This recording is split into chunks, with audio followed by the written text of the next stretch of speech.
കേരളത്തിലെ പ്രസിദ്ധവും പുരാതനവുമായ ശ്രീരാമക്ഷേത്രമാണ് തൃപ്രയാർ ക്ഷേത്രം.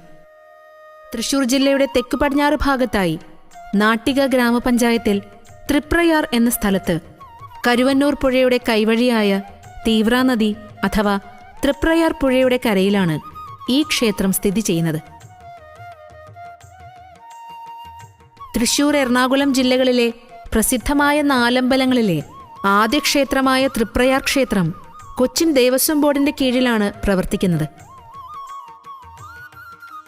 മഹാവിഷ്ണുവിന്റെ 7ാമത്തെ അവതാരമായ മര്യാദ പുരുഷോത്തമൻ ശ്രീരാമനെ ഖരദൂഷണ ത്രിശിരസുക്കളെയും അവരുടെ സൈന്യത്തെയും വധിച്ച ശേഷമുള്ള അത്യുഗ്രഭാവത്തിൽ ചതുർബാഹു വിഷ്ണു രൂപത്തിൽ പ്രതിഷ്ഠിച്ചിരിക്കുന്നു.